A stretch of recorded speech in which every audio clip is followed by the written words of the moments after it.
Alatsinainy faraka ambin'ny folo ny volana septambra taona 2024 miaraba tompoko sy tompoko vavy ankafaliana indray ny mitsidihana ny tokantranonao amin'ny alalan'izao fandarana dinika izao amin'ny ity takariva ity taka ny mahazatra hiresaka aloha hevitra maro isika ary manambahiny isika eo amin'ity anio ity Andriamatoa Ramiaramanana Jean Pierre na Iada izay efa tsy zoviana amintsika intsony no vahiny hitondra ny famelabelaran-kevitra eto ao amin'ity anio ity miaraba Iada tonga soanao tanaty ny fandarana dinika. Ia dia faly miarabanao, faly miaraba ny fandarana dinika, faly miaraba ny MBS sy izay manaraka ny fandarana rehetrarehetra dia mirary soa ny rehetrarehetra ary mirary finoana feno ho an'ireo zonam-paoriana nandritra izay fotoana maro izay. Asaina mpanajana ianao anaraka ny loha hevitra sy ny fandarantsika hatramin'ny farany mafapana ny Iada ny raharaham-pirenena amin'izao fotoana izao. Tao anatin'ny farany herinandro izany hoe ny zoma sy ny sabotsy teo betsaka ny zavatra nitranga teto amin'ny firenena raha tsy laza fotsiny tsika ny hanomboantsika anazy ny resaka nationalité sy ny firotsahany fametrahany filoham-pirenena ny rano marimarina kokoa ny tonta-taratasy firotsahako fidiny be dia be no gaga eny tsy nataitra ilay izy amin'ny lafiny indray kanefa na izany ara hoe betsaka no gaga hoe nanahoana izany ilay resaka nationalité taiza izany iza nanasoniana ilay resaka nationalité ka nahafahany nameno ireo antonta-taratasy firotsahako fidina. Inona no azonao ambara mahakasika an'izany Iada? Ia, tena mafana tokoa ny toe-draharaha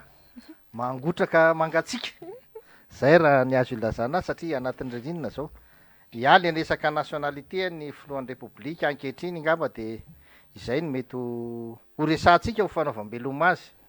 amin'ny fialany teo amin'ny fahefana satria niteraka resabe maro tokoa ilay izy. Tsy resaka fankahalana ny filohan'ny repoblika teo aloha Andriamatoa Andry Nirina Rajoelina no iresahana ny resaka nationalité ity fa tena resaka mihitsiny no avy ny firenena ray manontolo satria fantatritsika tsara fa Madagasikara dia manana an'izany atao hoe souveraineté nationale zany tokony ho apetraka amin'izany fananana an'izany souveraineté nationale zany hoe ny fiandrianam-pirenena satria ho anay dia nanana foto-kevitra ny joroana dia hoe ny fiandrianam-pirenena ny fiandrianam-bahoaka no hijoroany ny firenena malagasy. Raha ny marina dia tsy dia tena hananantsika olana firy loatra ilay hoe iza ilay nanasonia n'ilay certificat de nationalité fa taratasy fanamarinana fa mbola malagasy ilay filoham-pirenena satria ny antony ny lalàna mihitsy no tsy mamaritra ny hoe iza no afaka hanamarina ny tsy maha-malagasy azy intsony. Zay zany le fipetraka ilay izy fa raha andeha hoverenantsika zany hoverenantsika resahana mihitsy aloha ilay momban'ny nationalité io. Ny voalohany indrindra ny nationalité malagasy dia misy momban'ny zoam-pirenena malagasy zany dia misy kody mifehy azy zany dia marina tokoa fa io kody io zany na io lalàna io zany dia vakina avy any ambony makaty ambany, vakina hatramin'ny voalohany ka hatramin'ny farany, raisina hatramin'ny voalohany ka hatramin'ny farany ekentsika zany, tsika tsy mandany zany fa ny tsy ekentsika dia hoe vakina avy any ambany makany ambony, zay ihany zany ny tsy ekentsika. Faharoa manarakaraka an'izany rehefa vakintsika io aleoaloha le vakintsika ilay zany rehefa vakintsika ilay izy dia misy an'le article 42 iny zany zay tena manahirana antsika dia le filazana fa hoe ny malagasy rehetra feno taona rehefa nangataka zoam-pirenena hafa dia very avy hatrany ny zoam-pirenena malagasy ananany. Izany hoe tsy ilay maha-malagasy azy ny very, tsy ilay maha-olona malagasy azy ny very satria izy tenena hoe malagasy de naissance izy zany fa ilay zoam-pirenena ohatra n'ilay zoam-pirenena nangataka zoam-pirenena izy tsy hoe rehefa nangataka zoam-pirenena frantsay izy dia lasa frantsay hatramin'ny vatany. Noho izany rehefa nanarana ny zoam-pirenena malagasy izy dia tsy nanarana ny maha-olona malagasy azy fa ilay zoam-pirenena no nariny zany. Mazava ho azy zany fa rehefa very ny zoam-pirenena teo amin'ny article 42 ny article rehetrarehetra ny ambany rehetrarehetra any na vakina impolo na indroapolo dia tsisy milaza mihitsy hoe noho ity andininy ity dia miverina amin'ilay olona ilay zony zay voavery tany amin'ny article 42. Zay zany ny tena analizy tsy misy lalàna na iray arany na ho vakianao hatrany amin'ny farany areo ka natonga eo amin'ny point ianao mbola vakianao ny anyrinan'ny point de tsisy milaza mihitsy ny hoe miverina am'ilay olona ilay zony zay very tany amin'ny article 42 noho ity antony ity tsy misy an'zany io dikan'zany a rehefa very a lay zom-pirenena de very marina tokoa ny voalazan'ny sénateur hoe ny zavatra anankiray ozy izy tsy very raha tsy manao fanambarana fahaverezany ianao de teneniko hoe raha very ny tomobile anao ozy izy de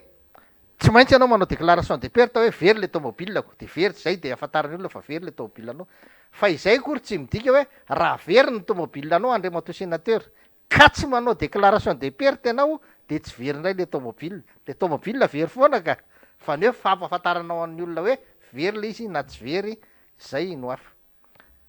tena ohatra ray ahafahanareo mahafantatra tsara mahatsapa tsara hoe mana inona moa le zavatra miseho ankehitriny ary nientiko ilazana aminareo fa hoe tsy misy manam-pahadisona ireo mpitsara rehetrarehetra nanosoniany io taratasiny io arany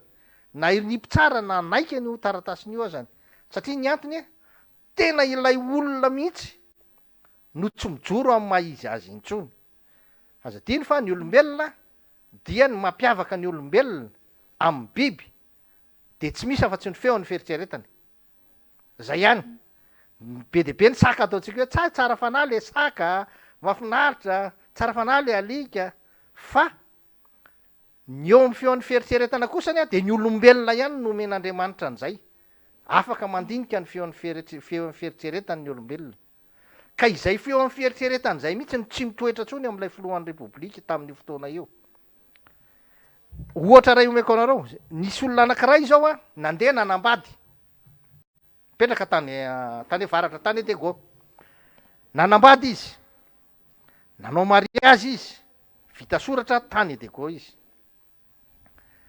rehefa ny ala tany Dego nefany izy nandeha nakany Fianaratsoa tonga tany Fianaratsoa izy nanambady ndray izy inona ny zavatra mitranga rehefa nanambady izy tany Dego dikan'izay rehefa fotoana nanambady iny very ny nationalité mahaselibatera azy ianao vao manambady io zany de very ny mahaselibatera anao tsy selibatera ntsony ianao rehefa nanambady zany hoe tsy nationalité malagasy ntsony ianao rehefa nangataka n'ilay nationalité hafa ny zavatra ataony ranamana rehefa tonga tamin'ny Fianaratsoa izy zany a de naka kopia izy a taty Antananarivo nalay ny kopiany nahazo kopia ara-dalàna izy a kopia be isoratan'ny fanambadiana zay marihana fa ao anatin'ny kopia be de tsisy milaza hoe efa manambady ianao na tsy manambady tonga tany Fianaratsoa izy nakao amin'ny fokotany naka certificat de résidence naka certificat de célibataire izy tao amin'ny fokotany tao Fianaratsoa zay ao Fianaratsoa nipetrahany nandritra ny enim-bolana tsy nisy nahafantatra na iray azany fa ity ranamanytia de olona avany avaratra efa nanambady tany fa ny olona teo an-tanàna ary nieritreritra azy hoe ary ty ranamantinga mba nanao mopera ny andehanany aty Fianaratsoa tsy nisy nahafantatra azy hoe olona efa manambady izy ny karapanondro nentin'ny raha teo tsy milaza fa efa manambady izy misoratra tonga tao amin'ny mairie izy a ny soratra ara-dalàna izy a nitady olona izy nanao vavolombelona ny mariaziny a nidikan'izay a afaka ny soratra faharoa lay ranamana fa ny dossier rehetrarehetra nentiny teo de tsisy manamarina n'lay hoe mbola tsy célibatera ntsony io rangaha io nidikan'izany tsy misy zany taratasy ara-panjakana na fitsarana milaza fa tokony ho tsaraina anao fa tsy célibatera ntsony alohany ny soratanao fanambadiana rehefa aveo io ranamana io de nakaty Antananarivo tamy 2018 izy nanambady voalohany ny faharoa tany Fianaratsoa tamy 2023 izy hanambady ndray eto Antananarivo naka nalainy ny kopiany manana kopia ara-dalàna izy tsisy soratra hoe fa manambady maka certificat de célibataire izy ao amin'ny fokotany zay ipetrahany ankehitriny eny Ambatobe naka certificat de célibataire izy ao amin'ny fokotany misy reo loolona maro mijoro vavolombelona fa tsy mbola manambady le ranamana io varay fanambadiana dikan'izany tsy ianao le mitondra n'lay tsy fananana n'lay nationalité no tokony olona marina amin'ny tenanao de miteny an'le eo le feon'ny fieritreretana hoe fa tsy manana an'izay intsony le filohan'ny repoblika teo aloha azo lazaina avy hoe nisy tsindry ve tao ambadika tao ka mety hoe tsy maintsy nanekeny rety aleo raha zany raisina indray ny dosie na de efa tokony tamin'ny taona 2024 ary no efa tsy nilatsaka izy noho izay hoe fizakana zom-pirenena hafa zay. Marina zany ka lisy nge zao e ny olona rehetrarehetra ao anatin'ny fitsarana avy momba ny lalam-panorenana nareo mpitondra fanjakana rehetrarehetra reo izy daholo nametraka azy ninona tenentsika izy nametraka an'ireo na ny teo aloha de ny resaka momba an'le hoe misy ny lalàna manko somary misy an'izay le hoe autorité de chose jugée zay hoe ny zavatra efa nitsaraina zany de tsy tokony ho verenana tsaraina ntsony de rehefa nitsaraina tam'le nationalité io zany ny filoham-pirenena tam'le fitoriana rehetrarehetra nataony ry fanirisoerinaivo sy ny karazany teo de eritreretina fa tsy azo tsaraina ntsony de itsika zany tsy miteny hoe andeha izy ho tsaraitsika amin'io tsy tsaraitsika ntsony izy am'le lalam-panorenana am'le zom-pirenena zay le izy tsisy mitsara azy am'le zom-pirenena ntsony fa iny zany efa fantatra fa namany daholo ny ao de na voatery izy na tsy voatery izy ny dette morale zany farafahakeliny manery azy satria izy nanendrendreo olo reo de faharoa manarakaraka an'izany azadino fa ny fiarahana andriamatoa iandrinirina rajoelona nitondra ny firenena niaraka tam'ireo olona notendrendreo na ACC io na CENI io na inona io de niarahany ny sakafo tsy nisy nena izany reo olo reo tao anatin'io tsy nisy nena antra zany reo olo reo nitombo fananana somatsara reo olo reo tao anatin'zany ary nahazo voninahitra tsara reo olo reo tao anatin'zany donc tsy anary an'zany izy satria olona namiazy an'zany reo ka na inona ny tenentsika na misy tindry na tsisy tindry ny feon'ny fieritreretandreo olo reo dette morale an'ireo olo reo de efa nanindry azy tsy maintsy nametraka an'ilay olona eo am'ilay fitondrana io fa kosany itsika de tokony hitory azy amin'ny hoe raha ohatra izy tamin'ny 2018 na angalatra stylo tsy nisy nitory de 2023 izy mbola mangalatra stylo de atoriana am'izay izy hoe ianao ty ngerangaty manao faux usage de faux en écriture publique de ho apetraka aiza le fitoriana satria retolo reto efa eo olony mihitsy. daholy Tsy mitovy ny fitoriana napetraka talohan'ny 9 septembre 2023 sy ny ao aoriana ny 9 septembre 2023 tsy mitovy ny fitoriana apetraka am'izany satria ny antony de tsotra ihany talohan'ny 9 septembre 2023 io de Andriamatoa Iandrinirina Rajoelina no filoha faratampon'ny fitsarana fa aorianan'izay kosany za miteny aminao fa maro ireo mpitsara maro ireo mpitsara no efa leo ary tena miteny hoe leo an'ilay intervention nataony zareo taloha fa hatramina mpanafatranony filohan'ny repoblika inge de manao intervention eny amin'ny fitsarana manonona fotsiny izy afa-te amin'ny fiadidina ny filohan'ny repoblika tsy fantatra akory ny asany any de efa tsiny zany satria filoha faratampony de zay no nateny koa hoe raha talohan'ny 9 ianao no nitory azy tsy anina fa am'izao azo antoka fa misy rirany kely za tsy miteny rirany be misy rirany kely kosany afaka andehanantsika na izao nge matoa tsika manao antso avy ampitandrony filaminana sy ny any misy rirany kely eo ahafahantsika hoe anka tsy kosa hoe malagasy rehetrarehetra ny miaramila rehetrarehetra ny mpitsara rehetrarehetra no de efa tena tsisy andraisana azy intsony fa eo de eo de eo ary zay ny mahatonga ny antso avy natao taloha hoe aleo mandefitra kely rehefa tena voatery tsy maintsy niaritra taminy fa zao kosany tokony fifo daholy am'izay zay moa zany le tena fitoriteny pasteur zaka fa tsy zaka nareo izy io toriteny pasteur zaka tamin'ny fotoana iny de mifoazy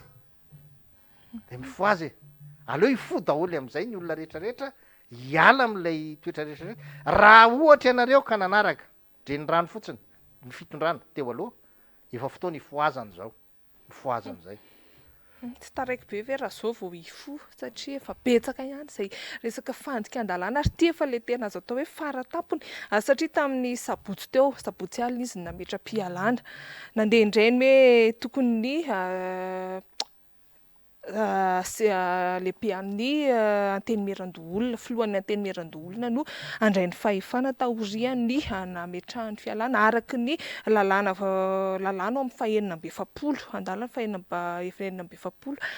Avy eo anefa nilaza indray ny filohan'ny Sena fa tsy nandany andraikiny izany. Inona indray no azo antokiana an'izany zavatra izany? Ngamba rehefa hoe adidinao io azonao lavina ohatran'izay fandavana nataony Andriamatoa Hermanana Razafimahefy izay.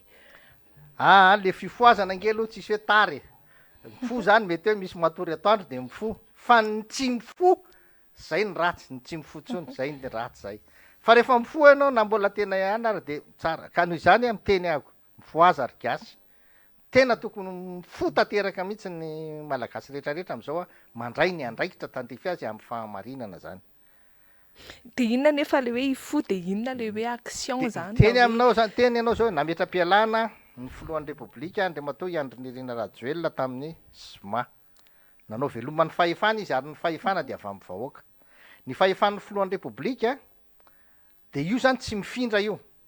Satria rehefa mametra-pialana izy de manatanteraka ny asany filohana androm-panjakana ilay olona misolo toerana azy. Fa tsy lay fahefana filohan'ny Repoblika no raisiny. Satria ny fahefana ny filohan'ny Repoblika dia azonao amin'ny alàna ny fifidianana ihany. Ary io no tenen'ny miaramila tamin'ny herinandro izy le miteny hoe tsy misy afaka mampiatra io fahefana nanan'ny vahoaka io afa-tsy ny vahoaka ihany amin'ny alalan'ny fifidianana. Noho izany zany na androm-panjakana aza ozy izy. Noho izany zany na ny ACC resahanao io na ny CENI na ny gouvernemanta na ny Sénat na ny antenimeran'ny pirenena de tsy misy manana fahefana hanena na ampitombo ny fahefan'ny filohan'ny Repoblika. Zay aloha zany le izy. Rehefa nomena ny fahefana ny filohan'ny Sénat de hoy aminao hoe tsy nomena azy lay fahefana. Zay no olana manko. Rehefa nametra-pialana ny filohan'ny Repoblika de tokony manao fanambarana zany ny ACC hoe banga ny toeran'ny filohan'ny Repoblika noho ny fanajany ny lalam-panorenana araky ny andininy zao satria nirotsaka ho fidiana izy. Noho izany araky ny voalazany lalam-panorenana dia ny filohan'ny antenimieram-pirenena no mandray ny fahefana hanatanteraka ny asan'ny filoham-panjakana.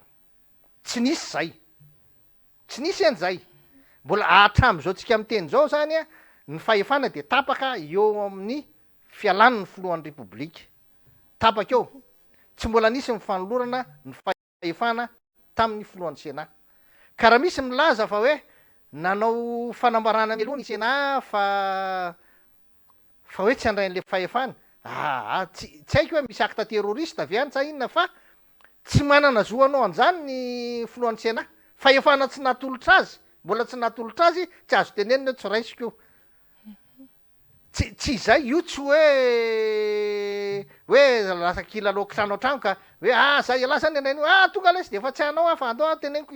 zokinay fa za tsy hanao anio fa ao ataon'la. Tsy zay io. Ny fahefana de tapaka eo amin'ny fialana ny filohan'ny Repoblika ary mbola tsy nepitana akao amin'ny filohan'ny Sénat. Ny dikan'izay ny firenetsika de mbola ivelan'ny lalàna zay fisehoany rehetrarehetra zay. Fa raha ny tena marina ny filohan'ny Sénat, io filohan'ny Sénat ankehitriny io Andriamatoa Hermanana, raha ohatra izy tsy handray an'ilay fahefana de miala amin'ny asany. Satria ny anakaramana ny vahoaka malagasy izy vao nanomboka hoe filohan'ny Sénat, izy vao nanomboka nanao sénateur de nieritreritry hoe zany nanao filohan'ny Sénat, fatany tsara ny adidy tsy andraikitra ny filohan'ny Sénat. Ary ninina izy nandray an'izany. Ka raha ankehitriny izy milaza fa tsy mahavita an'izany, tsy mahefa an'izany mpiasa trano ara raha ohatra mandatsy manao raharaha roahana. Maika fa izy. Tokony mametra-pialana izy, tokony miala am'le asany izy hoe zary vahoaka malagasy tsy haiko eky ty asa ty. Koa nisy an'izany. Ianao filohan'ny Sénat de hoe tsy haiko ty asa ty fa tsy vitako asa io fa za tsy hanao. Ianao ny karamainy isa segondra ny karamany reny zany tsisy hoe satria natory alina de tsy mikarama fa mikarama foana reny. Ary raha am'ray alina reny lain'ny fanjakana de tsy maintsy foazana, tsy maintsy miasa. Zany hoe miasa 24 heures sur 24 heures izy. Karamaintsika 24 heures sur 24 heures. Ka raha ohatra izy zany tsy nanao ny ala de tokony nametraka fialana izy. De mifidy filohan'ny androm-panjakana vaovao lay Sénat.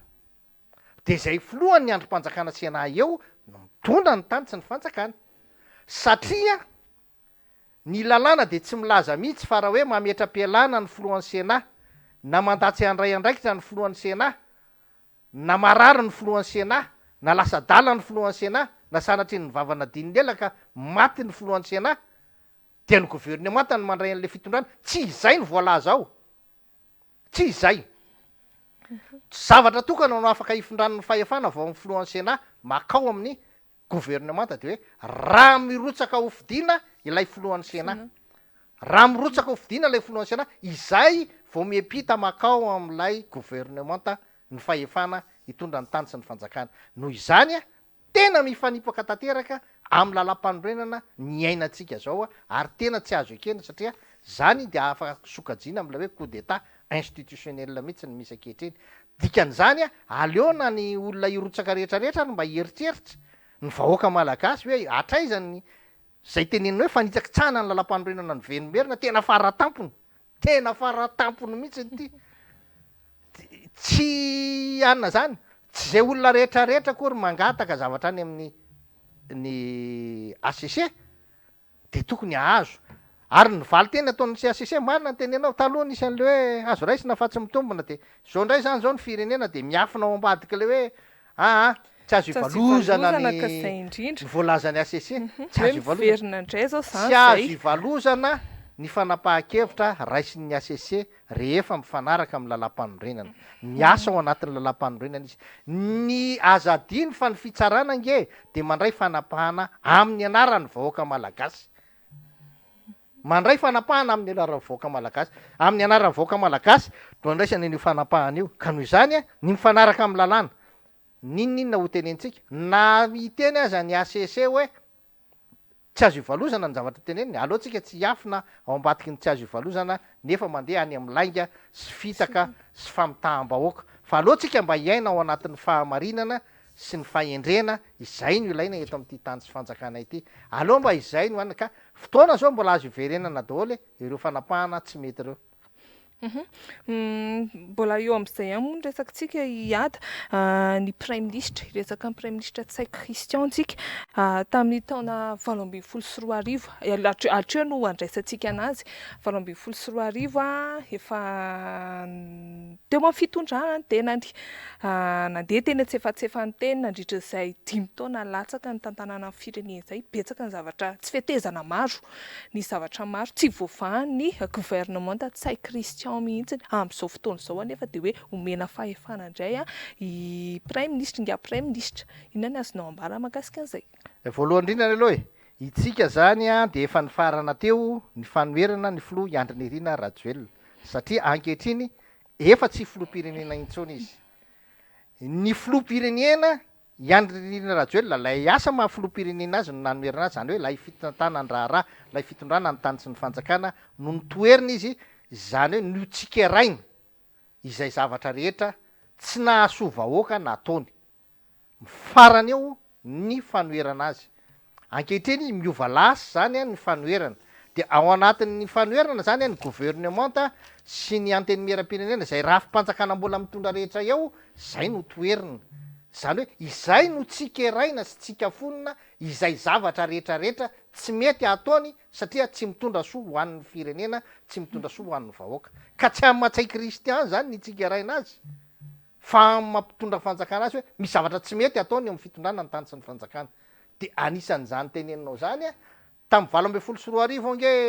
tsy tsikerery fa hatramin'ilay filoham-pirenena zay nipetraka teo ny mandaterany no nitsikerany tsy fetezany fitondrana Andriamatoa Tsay Christian nanomboka tamin'le 73 député na ireo IRD zay député mahatapaka ary tokony hanendry ny prime ministre tamin'izany andro zany de nilaza mazava fa tsy mahafantatra ny io rangahy io anefa voatendro prime ministre lay rangahy izay zavatra zay zany a no anisany a miteraka olana ngeda be eto amin'ity tany fanjakana ty nanomboka tamin'ny fitondrana Andriamatoa Andry Nirina Rajoelina de izy no mpanatanteraka ny asan'ny filohan'ny repoblika reo tetika asa rehetrarehetra de tsisy vita tena za tena samy teny mihitsiny hoe Niafina fotsiny ao ambadiko ny hoe zay mpanatanteraka fotsiny fa tsy zay manao an'le programme de gouvernement atamty tsy hita le UEM zay ny volavolaina tsy hita fa izany rehetrarehetra zany mandalo fa ny mitoetra de ny fahantrano ny vahoaka malagasy de raha tsika mahita zao vokatry ny asan'ny gouvernement zao fahantrana zao tena ninona ataotsika nasain'ny filoham-pirenena ny asa izy fa nahanitra ny vahoaka malagasy zao hitatsika zao ny fampianarana tsy mandeha am'izay loany firifiry reo olona manatrosa amin'ny fitondram-panjakana ankehitriny manatrosa tena tsy voaloha tsy aloha zao ny volan'ilay olona na zany reo mpanao lalana zany a na ny mpampianatra zany a na ny mpampianatra any amin'ny université zany a hatramin'ny mpianatra aza manana trosa amin'ny fanjakana borsa tsy voaloha tasa tonona koa fa nisy koa jeu de ville fa fanta le farany teny aloha de za tena ny teny nananamana mihitsy mbola nandeha niditra tamin'iny fa teny ajanony letsy mbola nandeha de ozako hoe tena voatery nandatsy azy zany satria hoe olona efa fantatra ny ely fa tsy andovoly de izany le izy le asa zany afa akoatran'izay zany no ataontsika hoe zavatra ohatran'ny minimum kely fa akoatran'izay aza adintsika fa io prime ministre io efa nylaviny maronisa tao amin'ny solombavam-bahoaka zay ny maronisa amin'ny solombavam-bahoaka afaka manala ny prime ministre amin'ny alalan'ny motion de censure nanao an'izany izy kanefany ilay firohan'ny repoblika ny lasa nanambotamy andreo maronisa na de efa tapa-kevitra reo maronisa hoe tena tsy mamely koa sy ty prime ministre ty fa zao ary nanany marina anie le maronisa tao amin'ny IRD satria izy ny solombavam-bahoaka any amin'ny toerana misy azy mahita ny fahorin'ny vahoaka izy ny velesiny vahoaka isan'andro any hoe tsy lasa tsony ty farafaratsiny karaha soloa le prime ministre de zay ny anton'le izy fa lay filoha moa tsy nanaiky an'le fanalana azy satria hoe araky ny voalaza tamin'iny de nyteny izy hoe tsy zangy any mato filoha no tiandraro asorona fa ianao mihitsy no asorona amin'io de mariny zany satria ilay constitution antsika io de mametraka ny prime ministre anana fahefana bebe kokoa noho ny filoham-pirenena satria izy io manko taillé sur mesure tamin'ny 2013 nieritseritra ry zareo tamin'ny 2010 nieritseritra ry zareo fa ny filoha voahongany Andriamatoa Marc-Ravalomanana no tafaverinao filoham-pirenena de izy hanana maronisa amin'ny députation de ny taillé sur mesure ohatr'izay le izy hoe raha Andriamatoa Ravalomanana ty filoha tsika manendry prime ministre zao tsy miantsika fahefana fa symbolika fotsiny kanzo izy ny tratran'le teo am'le toeran'ny filohan'ny repoblika na ampiasainy Andriamatoa Tsaikristy am'izay le lalam-pandrenana tsy afanygika le filoham-pirenena ninninona tsy vita teo mandraky ty ny androany de zao hitanao zao hitatsika zao nge tena manapatra ny fahefana any io prime ministre io io prime ministre io no anisany jerevo tsara ohatra ny seni volan'ny seni nge zay tiany prime ministre tapahana ny tapahany nangataka 140 milliards ny seni 80 milliards ihany menanareo fa ngany seni afaka ny teniny iny nalefa ny 40 milliards avy eo ndray sahirana be ny taky ny manaraka tena misolelaka tena hoe miankin-doha tanteraka am'le prime ministre le seni vo afaka manao zavatra fa tsy zany ny seni ny tokony mametra ny hoe zao ny caution zany hoe mandefa le sosikevitra any amin'ny gouvernement fa tsy niandry an'zany izy ary tsy nirara iny zany tonga de nytapany 200 millions ny caution tena hoe manapatra ny fahefany rehetrarehetra izy de io hitatsika io ndray izy tokony le BNCNA no any za raha ite de adika tsotra de hoe za nitondra ny tany sy fanjakana fa zay hoe mamono voay de aizany no le BNCNA ndray niravaka avoako fa zany mananana an'ity zany le zava-misy eto tena napariny za ndray aloha de tena manao hoe tena manapatra mihitsiny izy ary tena tsy refesy mandidy teto am'ty tany sy ny fanjakana ity ary io mampitandrina an'izay ho filoham-pirenena manaraka eo satria fahataro tsara fa raha misy filoham-pirenena lany eo am 19 janvier mbola ny maro anisy ERD nge manotra prime ministre de azo iny mbola Tsaikristy ihany no atolony eo inona no tenena aty misy zavatra tena tokony eritreretina le izy le lalam-pandrenena nge tena tsy aniny tsy mahatafavoaka firenena io ary mampahantra atsika satria anatin'io zao misy hoe ray fotsiny teneniko anao hoe raha ohatra ianao zao manorina orinasa ka ny orinasa atsanganao eto no ny tombontsom-bahoaka fanaovana siramamy fanaovana menaka de azo ny fanjakana alainy rehefa avy eo zany mahatonga an'ireo investisseur rehetrarehetra tsy tonga eto hanao zavatra mahasoa vahoaka satria droit tena plein droit ny fanjakana amin'ny réquisitionné-any iny a de onerantsikelikely iny a tsy onerantsikelikely aonako ty volan'olo zao tsy omeny zany omeny eo tsy tonga eto ny investisseur satria tsisy garantie d'investissement eto tsy atafitatsika io zao rahantsika mahita zao reny zavatra rehetrarehetra ireo iada zany raha jerena de hanao ahoana ary zany ny fisotro ny fifidianana satria zao ny zava-misy nandeha ny fanjikan-dalàna maro samihafa tanoka tany amin'ny resaka zoom-pirenena tafapetraka tsara ny antota-taratasy mandeha indrainy hoe tsy andray ny fahefana ny filohan'ny antenimierandy olona hanao ahoana zany fifidianana eto azo antenaina ve nisy ny fifidianana mangarahara sy madio sy ny isan-karazany eto satria ny HCC mihitsy zany efa hoe tsy nisy le filohan'ny ACCR izay koa nge ny teny ty mo zany ohatra ny verina kely fotsiny ahako am'le resaka zoom-pirenena iny ny teny le filohan'ny ACC taloha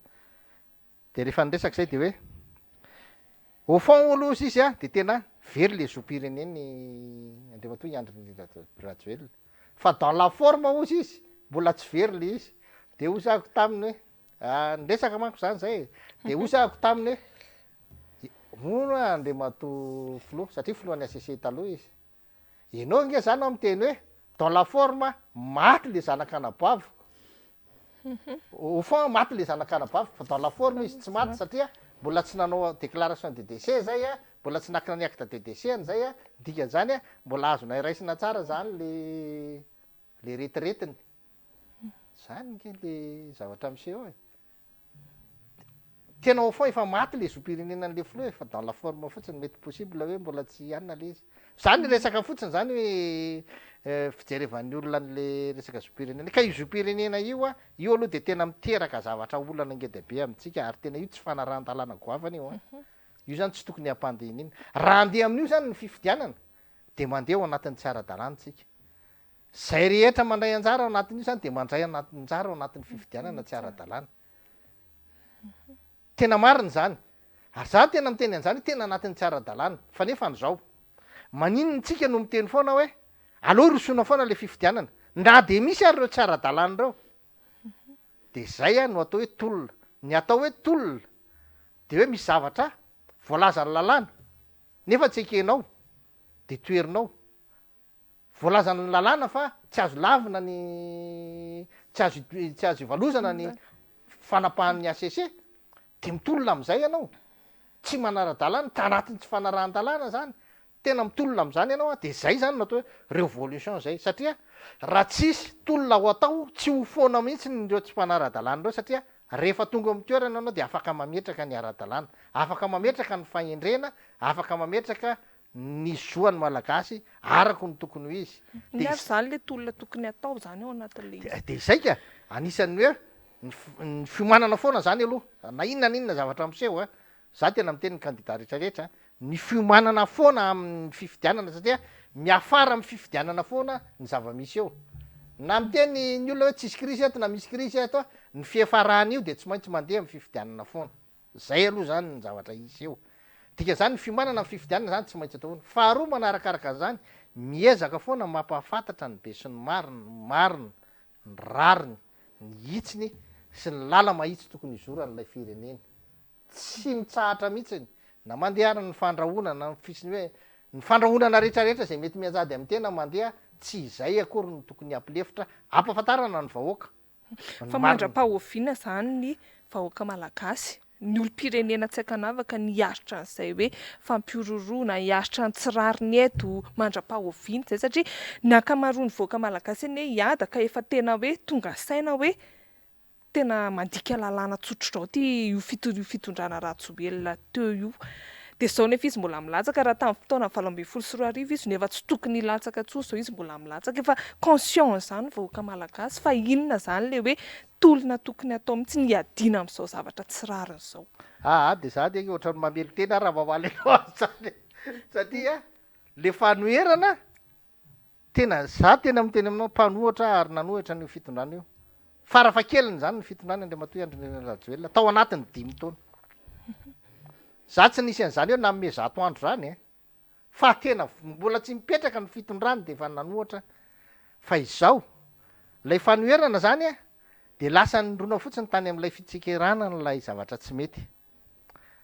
Eo zany ianao zany lasa ohatra hoe raha tsy tsikirainao le zavatra tsy mety fa avancenao de ohatrany hoe be aya fotsiny ianao.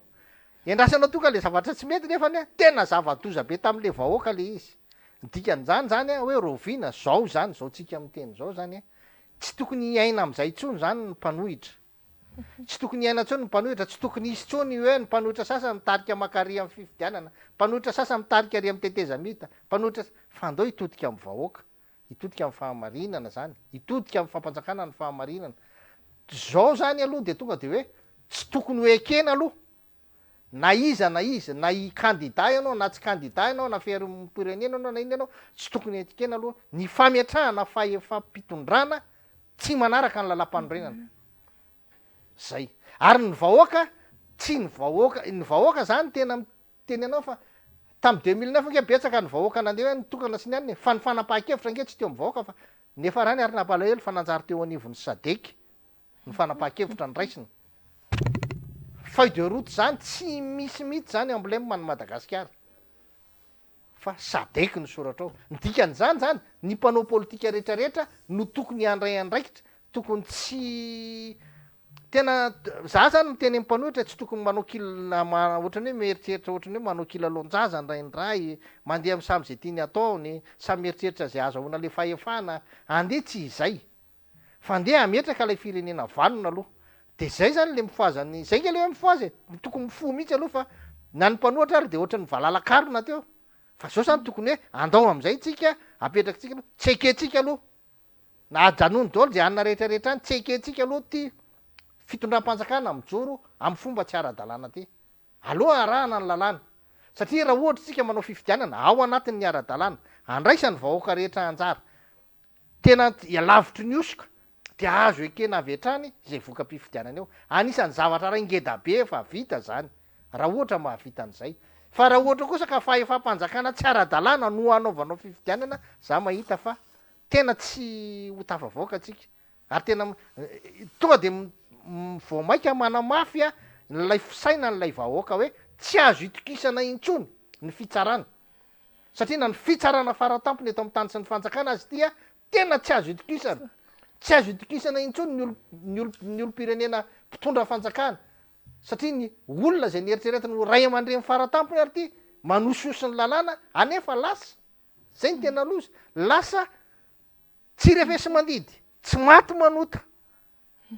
zany ny tena loza zany lasa tsy maty manota hoe ay nanao an'izao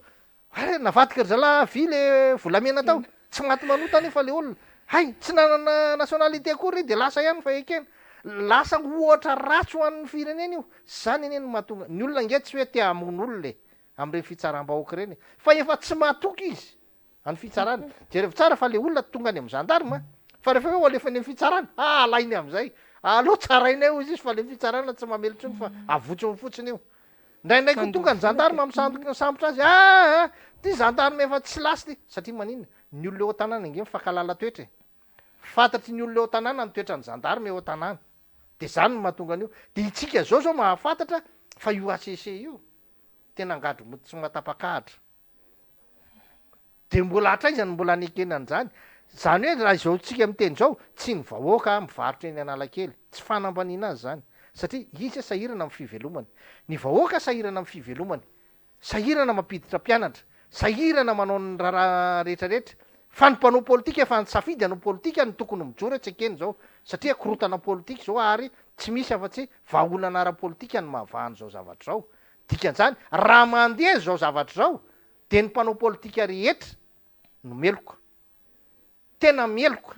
tsy hoe ana fieritseretana zao tena meloka ny mpanao politika rehetra indrindra fa izay mpanohitra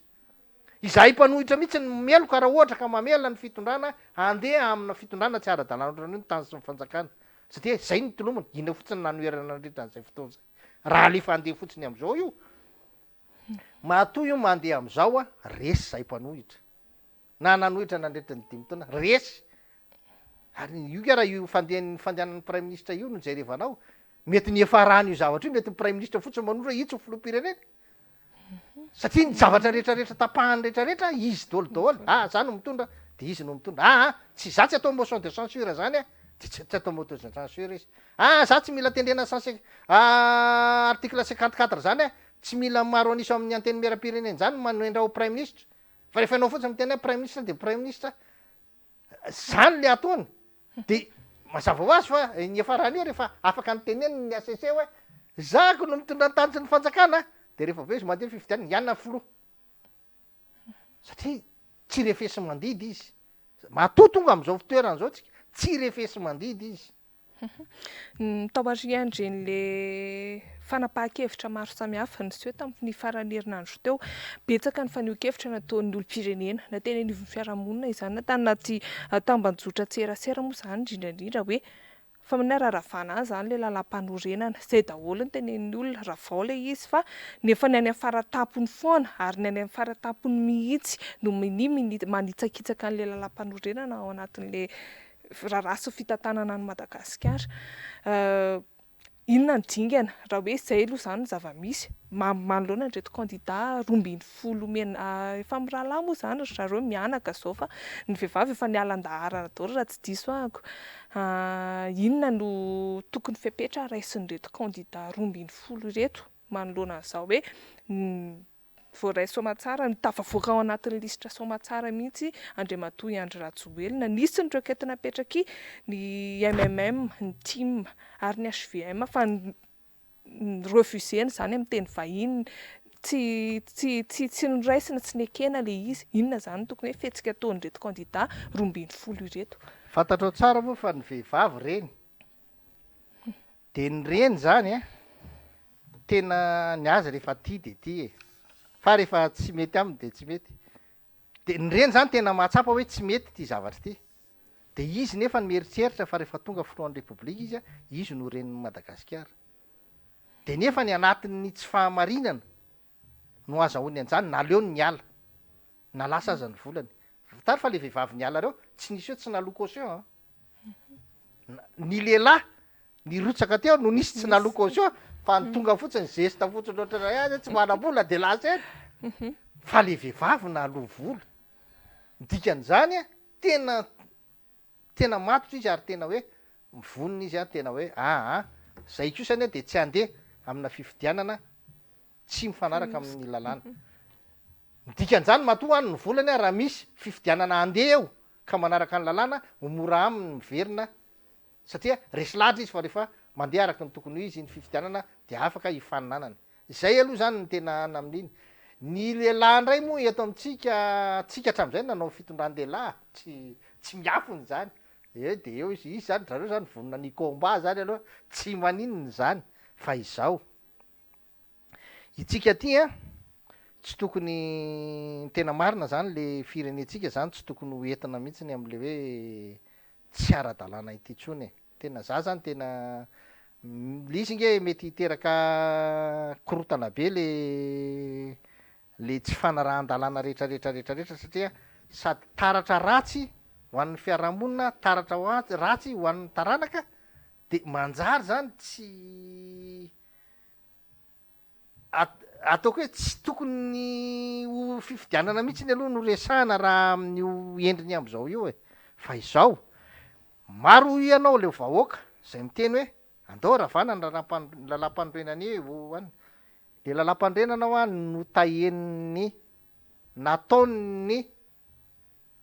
mapara tam'izany androany hoe miaraka amin'ny Andry Rajoelina no nanao ny lalam-pandrenana io de nataony mifanaraka amin'ny eritseriny zay mety hitondrana ny tany sy ny fanjakana de tamin'io izy tena nieritreritra fa tsy ho filoham-pirenena mihitsy fa nieritreritra izy fa ho maro anisa ho atao amin'ny solombavambahoaka zay zany le tanjona ny tratrariny de mifanaraka am'izay daholy le lalàna de kanjo rehefa filoham-pirenena izy zany tsy mety le izy satria izy te ho filoham-pirenena ho plein pouvoir le zavatra miseho ato anefany tena hoe tena le prime ministre daholo no tanan'le fahefana rehetrarehetra de lasa misy fifandroitam-pahefana zany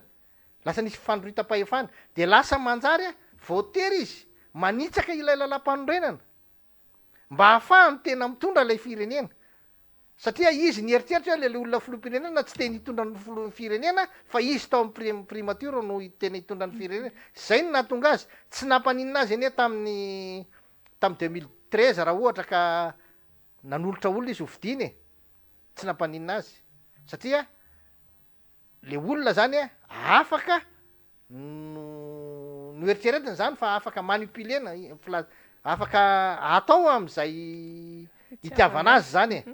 fa zao lay olona napetrany ray rehefa tena tonga tao de nieritreritra hoe tsy mahasoa firenena zany za tsy afaka andray an'izay prime ministre atolotra ao fa aleo zako hitondra ny tany sy ny fanjakana mahafilohan'ny repoblika sy ny any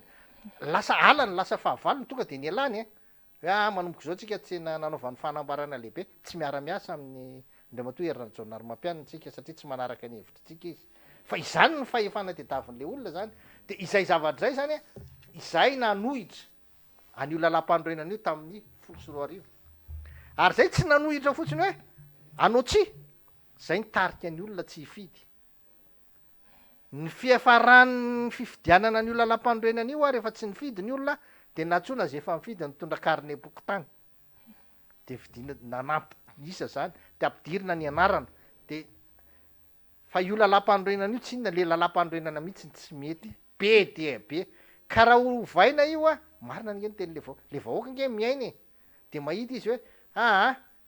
ny vahoaka tsy mampiatra lalam-panorenana fa ny vahoaka miaina mahita an'le mpitondra de hoe teny ale lalam-panorenana ito mampikorotana ny reto fa soloa ihany io ranga zay fotsiny nge ny zava-misy eto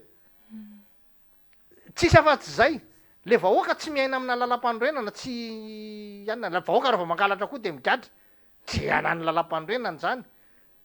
fa nitany vahoaka hoe reto mpitondra reto ny mpanao politika rehetrarehetra ny fandroita ny fanaovana politika eto ary ny politika kosa aloha ny mpanao politika de tsy misy afa-tsy hatreo amin'ny lalam-panorenana ny tena jereny satria ny fampianana ny tany tantalana de manomboka eo fampianana ny lalam-panorenana ka na manome fahefananao io na tsy manome fahefananao io efa io aloha voasoratra ao de io ny tokony ho ajaina diso be le filazana hoe ny tombontsoa ambonin'ny firenena ny jerena raha mijery ny tombontsoa ambonin'ny firenena tsika soloana fotsiny le lalam-panorenana hanaraka ny fanomezana tombontsoa ambonin'ny firenena fa tsy hoe ny tombontsoa ambonin'ny firenena no jerena de manao zay daniny kibonao anao tsy izy zany de le lalam-panorenana io tena ary zany nge no natonga an'io nitarika ny atao hoe refondation nationale zay tamin'ny 2017 teo mamasina tadidiko nisy ny tompoko laodon Andriamatoa Faniry Razafimanantany atao aminareo iny niaraka taminay tao am'le VMMF de nanisan'ny olona zany narosonay tam'zany ho vahaolana Andriamatoa Marc Ramiarinjatovo merany lasoro izy tam'zany naperakay tam'le resaka hoe andao taritina ny olona hanao ny refondation nationale de anao zany ny élection constitutionnelle zany hoe satria ny lalam-panorenana io foana no miteraka olana eto amin'ny tany sy ny fanjakana io ihany mampiongana ny fitondrana rehetrarehetra eto tsy fanarahana an'io io ny mampisy olana satria mininy tsy mety ranga zao fitondrana didijadony zao fa aiza de régime présidentiel de président daholo ny tompon'ny fahefana miditra ray no manaraka tsy haitsika ranga mampiatra an'ty eta ty fitondrana entin'ny anteny miaram-pirenena ty régime parlementaire ty fa andao anana anao ary atao semi présidentiel atao atao province autonome hitanao reo zany mampiolana de hoe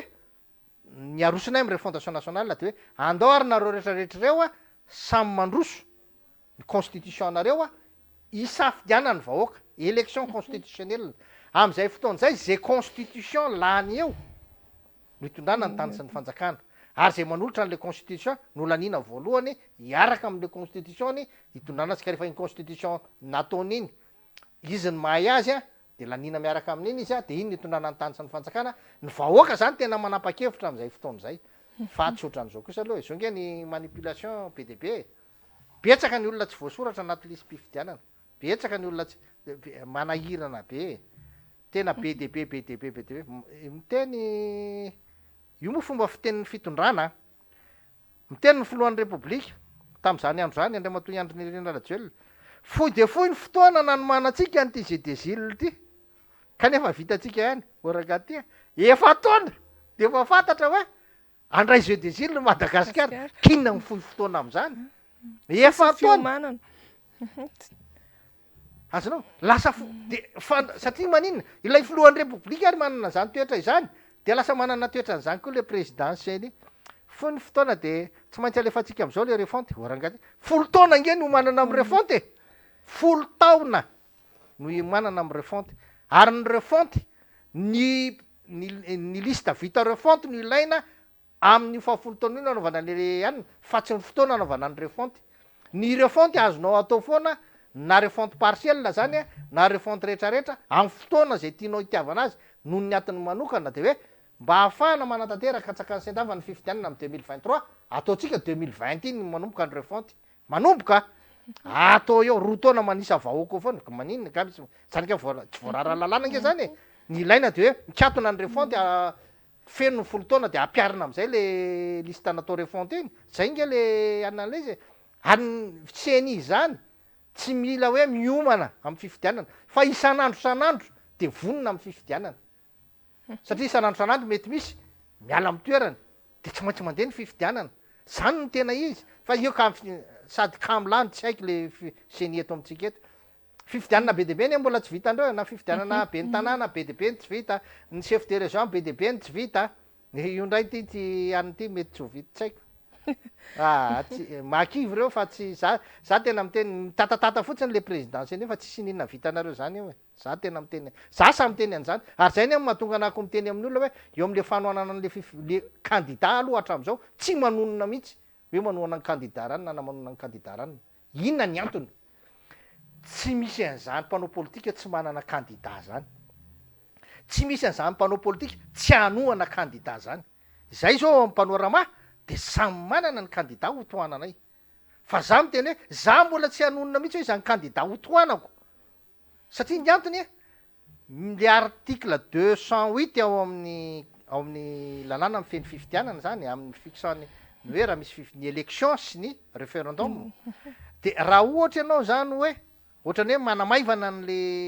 milaza ny faharatsiny ny seny na ny pitsarana ohatran'zany de disqualifié le candidat anao azo disqualifiena de tsy mila manonona kory aloha zany satria rehefa mbola tsy nanonona ianao tsy fantany hoe izy le disqualifiena de aleo aloha mionona am'izay hoe zao mbola tena andro fanoerana satria lay fahefampanjakana mijoratra am'izao mbola tsy fantatra hoe ahoana marina noho izany janona ho mpanohitra foana aloha dia miteny hoe afaka mitsikera tsara zany le mikimaky rehetrarehetra ataony zany aloha zany ny antony tena hoe io misy ary be de be ny zavatra ataony ao fa tsika tsy hoe tsy fahatahorana ny tsy hitenenana an'zany fa tena fahasahina ary nanaovana an'zany mba hahafahana mbola mitsikera aloha mandrapa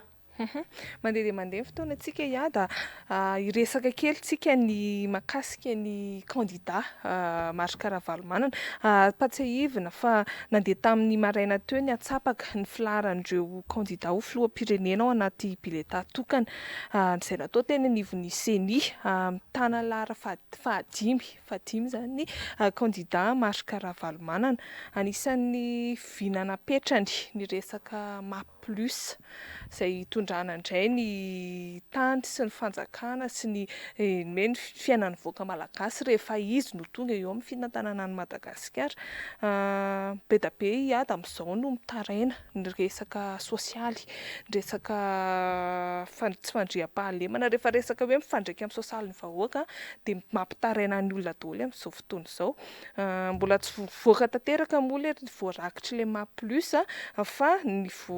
votoaty izy hoe fitsinjovana ny ara-tsosialy mponina ny maha olona ny ara-piveloman'ny olona inona indray ny azonao lasaina mikasika an'izay narehako aloha de faly miaraban'ny Flora Valomanana ako fa nahazo an'le numéro fadimy tena tiany izy tiany io 5 io tsy sety any ny fadimy fa ianao raha mijery azy tam'ireny nandrindrandreny fanonganam-panjakana nanomboka tamin'ny 2009 nahazo azy reny de zao foana ny azy zao foana ny azy dimy foana ny azy de navadiky le olona contraste tam'zany an'zany le 0 0 navadiky le ala hoe 0 0 le teny izy fa tsy tena tonga amin'ny tena nitiavany azy ry zareo a de jerevinao zany zao le zareo tim zany zao rehefa anao an'lay hira de le dimy ihany zany fa misy indray zany ny hafa zany zao a lasa W ndray ny azy zay zany le analyse io nge efa tena ny a zany tena teneniko e misy dika ny numéro io a de ao raha tsy diso hoe andriamatoa sy teny nitazona an'le numéro 13 sy teny zany ny tena filo sy teny zany ny tena za 13 foana fandrak'zay io loza amin'io amin'ny propagande de ozy fotsiny sy teny hoe aza dino manasonia le ary amin'ny farany ambany ary a telo amby folo any tsika tsy miala tena voapetaka ty fa maty ny endra fa le zany vazivazy zany fa le izy zany a na firosona am'ireny processus électoral ny fepetra rehetra raisina ny lalana rehetrarehetra tokony izorana amin'ny fifidianana de tokony toizana foana tsy tokony avy amin'ny tena zany no antony hoe misakana ilay fifidianana satria raha avy amin'ny tena no misakana ilay fifidianana hoe tsy nentina anao an'izao izy tsy nentina anao an'izao izy de dikan'izany de hoe afaka tenenina hoe matahotra na mba-andalana zay zany fiomanana am'le fifidianana iny fa ny eo amin'ny resaka programme an'asa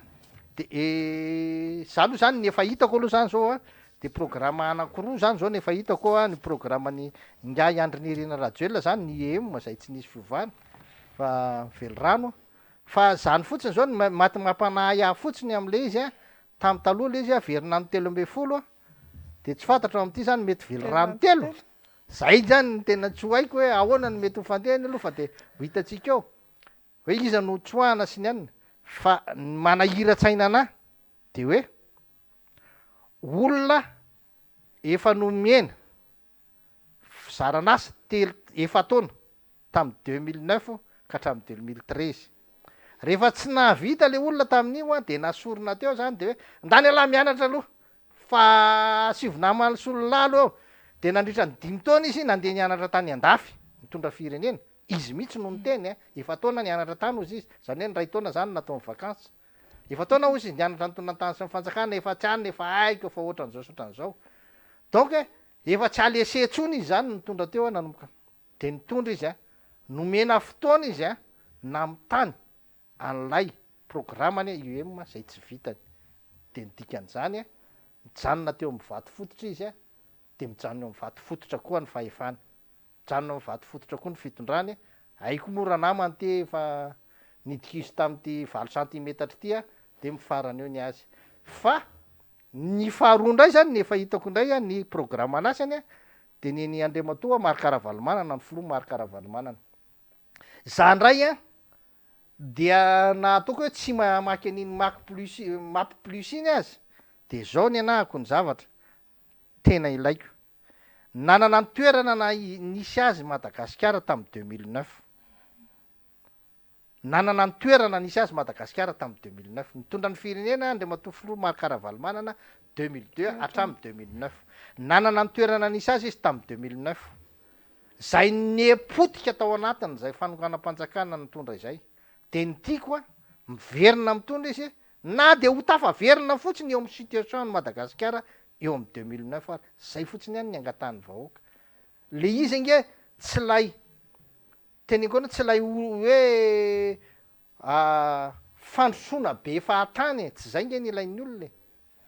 tsy any am'zany maitsiny fa ilay hoe tena mba hoe manana maizy azy ny vahoaka fatary tsara fa samy hafa mihitsy ny hoe firenena mandroso sy ny vahoaka miadana misy firenena mandroso be premier puissance fa mivahoaka aminy milabary zaraina vary milahatra kitay zaraina misy an'izany a fantatra reo zany a nefa firenena anisan'ny grande puissance eran'izao tontolo zao tsy ilainy tsy zany ny ilain'ny vahoaka fa ny ilain'ny vahoaka malagasy tsy toetsainy ny vahoaka malagasy zany a de hoe afaka misakafo izy a afaka mamelona ny ankonana izy a afaka mivelo tena izy a afaka miasa izy a afaka mavita ny edidina izy a zay no andrasan'ny zanany mavianatra ny zany no ilain'ny vahoaka malagasy zany ka noho izany a hitanao zao reny tamin'ny reny fotoanandro reny nge nisy fizarana zany zao mbatadidiko aloha nisy fizarana akanjo hoan'ny mpianatra tamin'ny fotoanandro ny fitaovana ho an'ny mpianatra tamin'ny fotoanandro ny filoha Ravalomanana de zany na de ataoko aza hoe tsy ny zanako ny nahazo an'le izy fa za kosa nahita hoe ny vahoaka maro anisa ny olona mipetraka teny ambany toerana ambany tanàna ny filazany olona azy presque nahazo dolo daholo le fitsimihinana an'le mahanitra zany hitanao soritra zay anie ny ilainy zay ny ilaina zay hoe hitanao soritra le fitsimihinana an'le mahanitra zany am'le fandehan rehetrarehetra fa ny olanao atsika nge tena tsy le mahanitra tsony nge mihina fatany tam'ty fa na izahay azany tena hoe le niasa ay rangako asa nataonao zao tsy azo vola de asa vita le olona lazainy fa hoe nandray ny asanao tsy nety glabona be tsy manino eo akaiky reo ianao namita an'le asa tsy mahazo na ny ariararana de mazava ho azy fa ny olona rehetrarehetra ny mpiasanao rehetrarehetra tsy misy mahazo vola tsisy maninona de zany nge le fahavazana am'izao hoe raha mijery an'iny em iny ianao jerevo ny em fa za miteny aminao fa tsy mifakaiza amin'ny mapy anie le UEM fa mapy de nampina zavatra tsaratsara kokoa mirentirety be manampy azy zay le UEM fa rehefa avy eo na le ampahankely tao am'le mapy ndray za tsy vitany le UEM moa de tsy vitany mihitsy io tsisy ihany zay milaza le olona manoa anazy andao tsika hidina ny tuliara de jerentsika misy pipeline zany eo de vita tsisy andao tsika hidina ny tuliara any amin'ny RN9 fa za mahita mihitsy nitsangam-batony tokanany Andriamatoa Rajonary Mampianina ny RN9 tam'zany mialo atuliara makany Anala Misampy ary ny fitohizany ny asa Anala Misampy ihany io fantatra mazava tsara ny orinasa sy ny olona nanome vola nanohizana azy raha miteny ianao RN 44 zany Moramanga Ambatondrazaka tsy zay nge ny RN 44 fa izao tena navita ny RN 44 izy navita RN 9 izy tsy haiko navita RN 10 izy fa tsy RN anankitelo nge ny eto Madagasikara na efatra fa RN be dehibe mandehana makany Tamatavy de asavy mandehana izy de hitany eo raha misosasosa ohatrany nandehana tany Ambatondrazaka fa raha mitovy de navita izy tsy mila makany amin'ny RN 2 akoriny izy tsy mila makany amin'ny RN 44 izy raha hijery ny état de route ny Madagasikara fa maketsy 67 hectares maketsy Ambopo maketsy nino ty sapana makany maketsy nino ty izy teo 67 hectares ty amin'ny aigle noir zany fa le ary am-poste efa vita mako raha iny ny andanareo le izy tsy le hoe fanoerana ny fanjakana tsy hoe midika akory hoe tsy navita ininona mihitsy izy zinga navita fa tsy navita ny tokony ho ataony izy misy aran-dresaka nandeha tao arinan'iny fitokanana ny RN 44 iny hoe roviana amin'ny fotoana fahavaratra tsika mahita izy hoe vita tsara kosa nataoko totoa efa mandeha fa ny kevitry ny olona hoe efa malaza am'izao resaka asa vitako totoa zao le fitondram-panjakana manenjika isa vesa hoe ahoana de zay indray fa ny kevitry ny olona ao anatin'izay le asa le zay nge ny manahirany izy io mako zany nisy zany ny teto Madagasikara tena teneniko anao misy ireo orinasa zay tena efa niasa teto zany ny entrepreneur niasa teto niasa tamin'ny andro ny ataontsika hoe tamin'ny andro Filoratsiraka ohatranay zao tamin'ny andro Filoratsiraka de nipita tam'izay fitonana rehetrarehetra teo tsy misy resaka politika zany tsy misy an'izany hoe mila malala olona ianao vao mahazo asa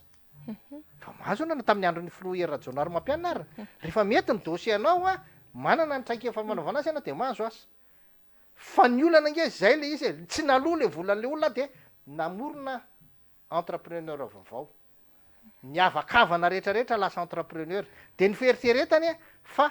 ary zay tsy nentina anao reo avan'reo mpitondra rehetrarehetra nanorona entrepreneur jereo any amin'ny impôt any amin'ny fisokafana hitao nge hoe reto tam'izao daty nanomboka zao avan'izy fa zay tsy anisany tsy nanao izy zay tsy nanao izy tsy nandray an'le mpianatra mivoaka sortant de lasa manaonao foana izy de rehefa mandeha anao zany za zao ny efa hitako ny EPP ny tuliara aloha zany de mirodapotsiny de efa eopitany tsena teo zany efa inefatra izy zay ny raha fistolena zany le rindra tsy mivava foana tany Amazonga eopitany any tao Amazonga nisy an'le tranony fanasan'ny akademia malagasy anay tany de mitranony kolotsaina za inona tete nefa beton le tafo hitanao am'zany le analysy de reny moa misy an'le mirodapotsiny reny ny loza de misy tsy latsaky ny sivy ny hitany vao masoka sivy EPP CSP2 fa le sasan'zany 9 kilometra miala amin'ny tanàna zany hoe raha mandeha tomobile anao de tonga de hitanao eo le toerana mirentireny be mihitsy fa zao any amin'ny 9 kilometra vao misy tanàna zany hoe raha ohatra le izy natao tany am'le tanàna angamba tsy hita satria presque am'le moron'le tanàna rehetra fenitrano aty am tsisy tanàna aty le izy natao tena za zany tena nantaniko moa le namana ERD tam'izay fa hoana ty mahatonga antony aty de am'izay resy mba eo centre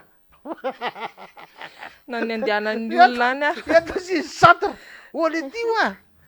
raha hiteraka vadin'le olona zany 9 kilometra de tongotra de ahoana le ty nefa lesany tsy manana akoriny za tsy miteny ambulance na ity fanjakana ty nge tsy manana an'zany ianao raha ohatra fantatra eo any amin'ny 9 kilometra misy an'le CSP2 de tokony ataonao zany mametraka brancard anankiray ianao zany isaky ny fokotany mba ilanjany olona zay marary eo tonga makeny farafaratsiny fa zany izy tsisy akoriny fa kaily ao tsisy dokotera akoriny fotodrafitrasana vita de mipetraka de misy soratra eo ambaravarale izy téléphone numéro zao de ny adresin'le dokoterany eo dika zany le olona rehefa tonga de verina le tanàna de ale tanàna le dokotera mitsapa zany manahirana ty teneniko anao zany ny any tenenako zany za nge frigoriste de mahita fotoana zany mijery an'reny frigo an'reny any amin'ny ministère reny le any amin'ny CSP2 reny le fitarisana vaccine reny de mandeha eny de ana de mijery an'le plaque reny de zao fa ianao zany mba mangala ampijery am'le fanafody petrapetraka eny ambony etagera eny la daty raha gatiny akamarony ay le izy vateza be atao evater eo la daty tsy miasa reo zany hoe raha teneninao zany ny am'le CSP2 ina aby fanafody amindreo reto misy an'zao misy an'zao misy an'zao tena feny be mahitsiny fa jerenao le izy la daty zany za koa efa tsy eo amy toerana izy de teneniko zany satria zany le zavatra misy any fa tsy takany zany ny fiainatsika eto Amara-pakana ny fandaharantsika iada inona ary no azonao amehezana n'izay zavatra rehetrarehetra inona no mety hoe afatra tianao mampitaina ny mpanaraka ny fahitalavitra sy onjam-peon'ny MBS amin'izao takariva izao ny afatra tena tiako ampitaina indrindra ny mpanaraka ny MBS manaraka ny teninao fa tena amin'ny vahoaka malagasy rehetrarehetra de mialantsiny raha ohatra ka tena resaka politika fotsiny resana androany zay fantatra fa ny sosialim-bahoaka ny tena mahamay ka ny any fanondriko zay filoham-pirenena mba ho tonga eo ny filoham-pirenena ho apetraky tsika vahoaka malagasy eo amin'ny alalana fifidianana madio mangarahara ekeny rehetra mba tsy sy ny lavitry ny korotana sy ny karazany de mba ho filoham-pirenena manana ny vindam-piarahamonina mazava azo tanterahana makasika an'reto volanay reto zay mpandraraha zany de tsy nahazo vola de mba hoe ahoana zany ny raisiny lay fitondrana amin'ny mety mba hoe ho famerenana zany ny fanefana ny volanay reo fa ty tena raha milaza an'izay fotsiny fa ny tena marina de zao ny fampianarana de tokony ho maimaim-pona ny fidirana mianatra eny amin'ny sekolim-panjakana aloha satria tena anatin'ny fahasahiranana tanteraka ny firenena zay aloha ny fitsaboana tena eny amin'ny hopitaly indrindra ho an'ireo vona tampoka sy reo tena hoe aretina tena mpahazon'ny olona de tokony ho maimaim-pona resahako io de hoe efan'ny vahoaka amin'ny volam-panjakana fa tsy hoe maimaim-pona hoe volan'ilay filoham-pirenena anaovana azy antsy zay ny vahoaka de efa manana vola natokany ao amin'ny contribution nataony mba hitsaboana azy rehefa tsy salama izany zany ny tokony jerena indrindra ny fampidirany ray aman-dreniny mpianatra reto ny resaka droit ny fampianarana rehetrarehetra reny aloha tokony ajanona daholo reny efaina ny karamamy mpampianatra ary tokony atao maika ny fanefana ny karamamy mpampianatra satria raha fa tsy afaka mampianatra ny mpampianatra na mampianatra tsy misakafo ny mpampianatra noana ve moa andeha ny fampianarana de tsy ho tafita mihitsy tsika zany zany ny anisan'ny mba hoe fanindrinda iada ho an'izay filoham-pirenena hofiditsika eo aza mieritseritra n'le vola omeny anareo am'le 5,000 sy 1 alina sy le t-shirt ntsony aloha fa aleo indray mba noavin'ny zanaka sy ny taranaka no jerevantsika raiso le vola za de efa miteny raha reo candidat 10 reo no manome 25 000 atsika avy a raisitsika daholy